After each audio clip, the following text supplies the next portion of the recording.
आज आप सीखने वाले हैं इंग्लिश के ऐसे शब्द, इंग्लिश के ऐसे वर्ड्स जिनका इस्तेमाल अंग्रेज़ी को, इंग्लिश को लिखते वक्त या फिर बोलते वक्त स्पोकन इंग्लिश में और रिटर्न इंग्लिश में इनका इस्तेमाल सबसे ज़्यादा, यानी कि हर एक सेंटेंस में इनका यूज़ होता है।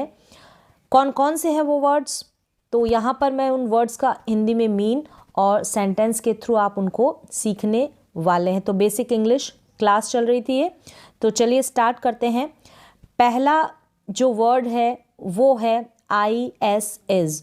इसका प्रोनाउंसिएशन है इज़। इज़ का हिंदी में मीन होता है। इज़ का हिंदी में मीन होता है। इज़ का जो इस्तेमाल होता है वो हम सिंगुलर सब्जेक्ट यानी कि ही के साथ हम इज़ का इस्तेमाल कर सकते हैं। शी के साथ हम इज़ का इस्तेमाल कर सकते हैं। इट के साथ कोई भी सिंगुलर नेम होगा उसके साथ भी इज़ का यूज़ हम कर सकते हैं। आप ये ध्यान रखें कि ये जो इज़ है IS इज़, इसका जो यूज़ है हम प्रेजेंट टेंस में ही करते हैं। पास्ट टेंस में इसका यूज़ आप नहीं कर सकते, फ्यूचर टेंस में इसका यूज़ आप नहीं कर सकते, तो प्रेजेंट टेंस में इसका यूज़ किया जाता है। अब सेंटेंस क्या है कि यह एक घर है। यह एक घर है, यह की इंग्लिश होती है दिस। यह की इंग्लिश दिस है, यानी कि इज़ अ हाउस, एक घर। यह एक घर है, दिस इज़ अ हाउस। तो इस तरह के सेंटेंसेस हम प्रेजेंट टेंस में इज़ RM को लेकर बनाते हैं, यानी कि इज़ का यहाँ पर मैं आपको यूज़ बता रही हूँ। तो इज़ की बात करेंगे। नेक्स्ट है वह एक लड़की है। वह यानी कि शी, वह यानी कि शी, सिंगुलर सब्जेक्ट है शी, तो इसके साथ हम इज़ का यूज़ करेंगे, है ना, इसलिए is a girl. She is a girl. वह एक लड़का है, तो यहाँ पर भी वह है लेकिन लड़के की बात हो रही है तो हमने यूज़ किया ही। है यानी कि इज़ अ बॉय, एक लड़का या फिर लड़का, वह लड़का है, he is a boy. Next है रीना मेरी बहन है। रीना जो है एक सिंगुलर सब्जेक्ट है यानी कि इज़।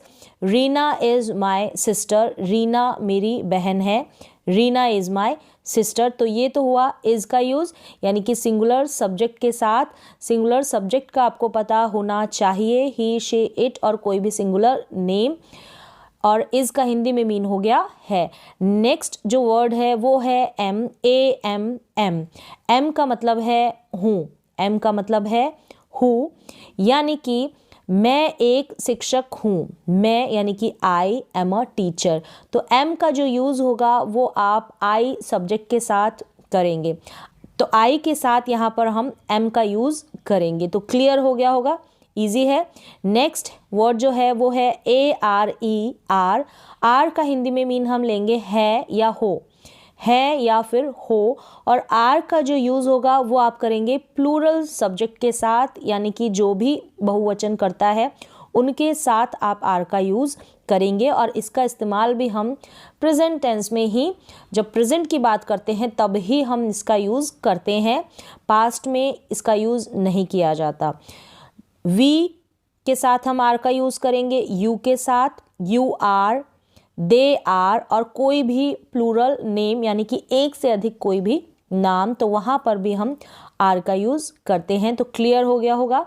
सेंटेंस है यहाँ पर तुम एक लड़के हो यानी कि आर, तुम यानी कि यू आर अ बॉय, तुम एक लड़के हो। हम मित्र हैं, हम यानी कि वी आर फ्रेंड्स, मित्रों की बात हो रही है। वी आर फ्रेंड्स, हम मित्र हैं। हम यानी कि प्लूरल सब्जेक्ट है, WEV यानी कि हम। तो यहाँ पर आपको क्लियर हो गया, आर का मीन हो गया है या फिर हो, और किसके साथ, कौन से सब्जेक्ट के साथ इसका यूज़ होता है वो आप समझ गए होंगे। नेक्स्ट है WAS वॉज का हिंदी में मीन होता है था, थे, थी, और इसका इस्तेमाल हम करते हैं पास्ट टेंस में, यानी कि पास्ट के टाइम को हम दिखाने के लिए, पास्ट की जब बात की जाती है तब हम वॉज का यूज़ करते हैं। आई वॉज, अब सब्जेक्ट यानी किन के साथ इस वॉज का यूज़ होता है, आई के साथ, शी के साथ, ही के साथ, इट के साथ, और कोई भी सिंगुलर नेम के साथ। I was, she was, he was, it was, Rekha was, इस तरीके से हम वॉज का यूज़ करेंगे। और सेंटेंस क्या है, वह मेरा मित्र था यानी कि वॉज, था यानी कि वॉज, तो ही यानी कि वह, ही वॉज माई फ्रेंड, वह मेरा मित्र था। नेक्स्ट है वर, WERE, इसको हम पढ़ेंगे वर। वर का भी हिंदी में मीन होता है था, थे, थी, लेकिन इसका इस्तेमाल जो है हम प्लूरल सब्जेक्ट के साथ करते हैं। ये है दोनों में डिफरेंस, वॉज और वर में। प्लूरल सब्जेक्ट यानी कि वी के साथ, यू के साथ, दे के साथ और कोई भी प्लूरल नेम यानी कि एक से अधिक जो नाम होंगे वहाँ पर हम यूज़ करेंगे वर का। वी, यू, दे और प्लूरल नेम, ये है प्लूरल सब्जेक्ट। वे ईमानदार थे, वे यानी कि दे वर ऑनेस्ट, ईमानदार मतलब कि ऑनेस्ट, दे वर ऑनेस्ट। नेक्स्ट जो है वो है विल और शैल, हिंदी में गा, गे, गी, सेंटेंस के लास्ट में आएगा गा, गे, गी, वहाँ पर हम विल और शैल का यूज़ करेंगे। जैसे कि मैं बाज़ार जाऊँगी, गी है तो I will go to market, मैं बाज़ार जाऊँगी, I will go to market, तो यहाँ पर गी यानी कि विल का यूज़ इस गी के लिए हुआ है और वैसे हम इसको फ्यूचर टेंस में इसका जो यूज़ है वो करते हैं। नेक्स्ट वन है कैन का हिंदी में मतलब होता है सकता है, सकती है, सकते हैं या सकता हूँ।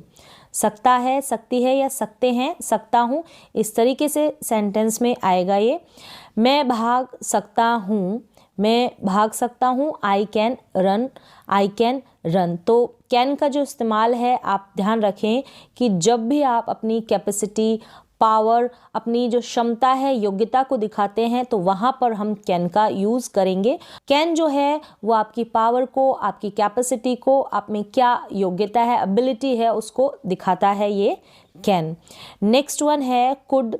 कुड का हिंदी में मीन जो होता है, इसका यूज़ हम पास्ट के लिए करते हैं। कैन का जो पास्ट फॉर्म होता है ये कुड होता है, यानी कि सकता था, सकती थी और सकते थे। इस तरीके से मैं भाग सकता था, तो पास्ट में जो आपके पास योग्यता थी, एबिलिटी थी, क्षमता थी, तो वो ये दिखाने के लिए कुड का हम यूज़ करते हैं। आई कुड रन यानी कि मैं भाग सकता था, आई कैन रन अभी की बात हो रही है और पास्ट की बात हो रही है तो कुड का यूज़ हुआ और हिंदी में ये सेंस देता है। यहाँ पर मैंने लिखा है सकता था, सकती थी और सकते थे, और ये कैन यहाँ पर हिंदी में मीन ये कैन का है।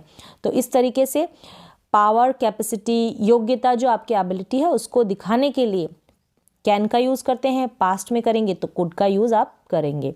Next one is has, HAS, has का मीन होता है हिंदी में पास है, यानी कि आपके पास प्रेजेंट टाइम में क्या है तो उसको दिखाने के लिए आप हैज़ का इस्तेमाल करते हैं। हैज़ का जो यूज़ होता है वो सिंगुलर सब्जेक्ट के साथ होता है, तो आपको पता होना चाहिए सिंगुलर सब्जेक्ट। यहाँ पर मैंने मेंशन किया है, बताएं कि ही, शी, इट के साथ हम या फिर कोई भी सिंगुलर नेम, तो वहाँ पर हम यूज़ करेंगे हैज़ का। तो जो भी चीज़ आपके पास है आप हैज़ का यूज़ करें और बताएं। उसके पास कार है, ही हैज़ अ कार, उसके पास कार है, वह कार का मालिक है, तो उसके पास होना, अधिकार होना, पोजीशन को यानी अधिकार के भाव को ये हैज़ दिखाता है। तो ही हैज़ अ कार, उसके पास बाइक है तो ही हैज़ अ बाइक। इस तरीके से इस हैज़ का आप यूज़ कर सकते हैं प्रेजेंट टेंस में। हैव का यानी प्रेजेंट टाइम में आपके पास जो भी है, और हैव का सेम यही पास है लेकिन सब्जेक्ट चेंज हो जाते हैं। I have, we have, you have या फिर दे हैव, कोई भी प्लूरल नेम तो उनके साथ हम हैव का यूज़ करेंगे। मेरे पास कार है तो I have a car, I have a car. Same चीज़ है इनकी, बस सब्जेक्ट का ध्यान रखना है। हैज़ का यूज़ होगा सिंगुलर सब्जेक्ट के साथ और हैव का यूज़ होगा प्लूरल सब्जेक्ट के साथ। और पास्ट टाइम में आपके पास कोई चीज़ थी पास्ट में तो हम यूज़ करते हैं HAD, हैड का मीन्स की पास था, यानी मेरे पास एक कार थी, पास्ट की बात की जा रही है, प्रेजेंट में करते हैं तो हम हैज़ हैव का यूज़ करते हैं। तो आई हैड अ कार, और सभी सब्जेक्ट के साथ, सिंगुलर के साथ, प्लूरल के साथ, सभी के साथ हम हैड का यूज़ करते हैं। क्लियर हो गया होगा। नेक्स्ट वन है हैज़ टू और हैव टू। हैज़ टू और हैव टू हिंदी में जो सेंटेंस होगा वो आपका ये सेंस देगा कि ना है, नी है, ने है। जब आपको कोई काम करना पड़ता है, जैसे कि मुझे स्कूल जाना है या जाना पड़ता है, इस तरीके से। तो मुझे स्कूल जाना है, लास्ट में सेंस है ना है, तब हम हैज़ टू और हैव टू का यूज़ करते हैं जब आपको कोई भी काम करना पड़ता है। I had to go to school, I have to go to school, मुझे स्कूल जाना है, I have to go to school. तो हैव टू का साथ में यूज़ करेंगे, बस सब्जेक्ट चेंज है, हैज़ टू सिंगुलर सब्जेक्ट के साथ, हैव टू प्लूरल सब्जेक्ट के साथ इनका यूज़ होता है। क्लियर हो गया कि जब कोई काम आपको करना पड़ता है, ना है, नी है, ने है, इस तरीके से हिंदी में ये सेंस देगा। नेक्स्ट वन है हैड टू, तो पास्ट की बात करेंगे तो हैड का यूज़ करेंगे, प्रेजेंट की बात करेंगे तो हैज़ टू, हैव टू का यूज़ करेंगे। और इसमें था ना था या नी थी या ने थे, इस तरीके से ये सेंस देगा, पास्ट में इसका यूज़ होगा। कुछ करना था या होना था, पास्ट की बात है। मुझे बाज़ार जाना था, जाना था, ना था, मुझे बाज़ार जाना था। I had to go to market, मुझे बाज़ार जाना था, I had to go to market. Next one है बी सेंस देता है या इसका हिंदी में मीन होगा हो या होना, हो या होना। तो हो या होना, तो मूर्ख मत बनो, डोंट बी फूल। तो यहाँ पर बनो पे ना जाए, हिंदी ना ले इसकी कि तुम मूर्ख मत बनो, यानी हो मत, मूर्ख मत हो या होना सेंस दे रहा है यहाँ पर। तो मूर्ख मत बनो, don't be a fool, don't be a fool, इस तरीके से ये बी का यूज़ आप करेंगे। नेक्स्ट वन है शुड, SHOULD, मूर्ख मत बनो, पागल मत बनो, इस तरीके से मूर्ख मत बनो।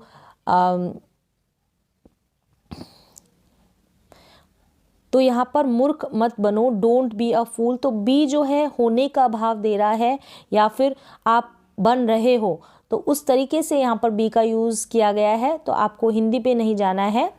नेक्स्ट वन है, बस इसका मीन आपको ध्यान रखना है, हो या होना, कोई भी चीज़ हो या होना। नेक्स्ट वन है शुड, SHOULD, शुड का मतलब है चाहिए, हिंदी में शुड का मीन होगा चाहिए। सजेशन और एडवाइस स्पेशली इसका यूज़ किया जाता है, सजेशन और एडवाइस के लिए। चाहिए ये मीन देगा हिंदी में, तुम्हें बड़ों का आदर करना चाहिए, चाहिए तो you should respect elders. Suggestion और एडवाइस के लिए शुड का यूज़ करते हैं, तुम्हें बड़ों का आदर करना चाहिए, you should respect elders. Next one है MIGHT, माइट बोलेंगे इसको।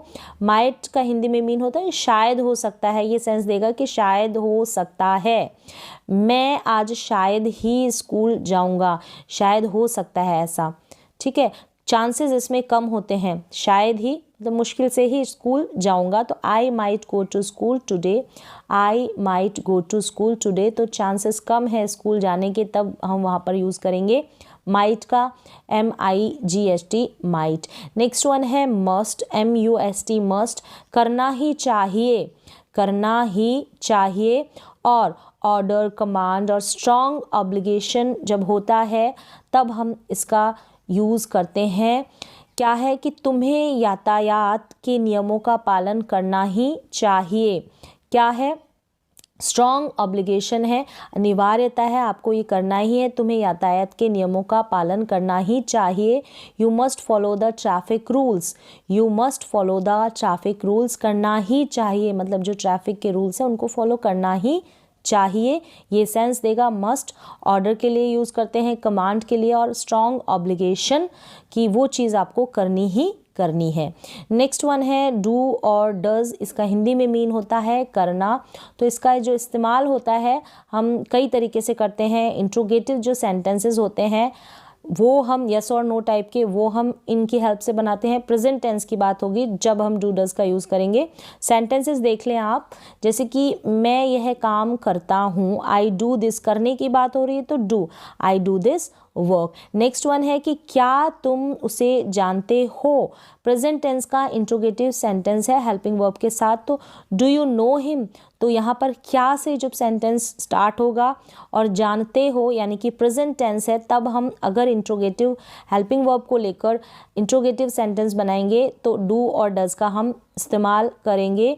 डू यू यानी कि सब्जेक्ट का आपको ध्यान रखना है, डू का यूज़ जो है हम प्लूरल सब्जेक्ट के साथ करते हैं आई, वी, यू, दे और प्लूरल नेम के साथ, और डज का यूज़ हम करते हैं सिंगुलर सब्जेक्ट के साथ ही, शी, इट और कोई भी सिंगुलर नेम के साथ। और क्या से इस तरह के सेंटेंसेस शुरू होंगे, तो ये आप जब प्रेजेंट टेंस को डिटेल में पढ़ेंगे तो आपको क्लियर हो जाएगा। क्या वह तुम्हें पसंद करती है, डज शी, यहाँ पर शी है इसलिए हमने डज लिखा क्योंकि सिंगुलर सब्जेक्ट है और इंट्रोगेटिव है प्रेजेंट टेंस का, और वो भी हेल्पिंग वर्ब को लेकर। तो does she like you, does she like you, क्या वह तुम्हें पसंद करती है। नेक्स्ट वन है मुझे यह पसंद नहीं है। अगर हम नेगेटिव बनाएंगे प्रेजेंट टेंस का नेगेटिव, तब भी हम डू नॉट और डजंट, यानी डू नॉट और डजंट मतलब डज नॉट, और डू नॉट यानी कि डोंट, इनका इस्तेमाल करते हैं। तो इनकी जब आप प्रेजेंट टेंस में डिटेल में पढ़ेंगे तो ये आपको और ज़्यादा क्लियर हो जाएंगे। मुझे यह पसंद नहीं है, I do not like it, I do not like it.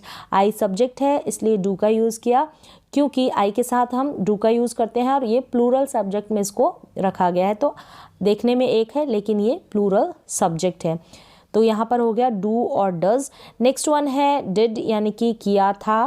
Past tense में इसका यूज़ होता है, यह काम उसने किया था, he did this work. Did यानी किया था, पास्ट की बात हो रही है, he did this work. Next one है इंट्रोगेटिव बनाएंगे, सेम डू और डज की तरह ही हम पास्ट टेंस में जब हम हेल्पिंग वर्ब को लेकर इंट्रोगेटिव बनाते हैं तो डिड का यूज़ होता है।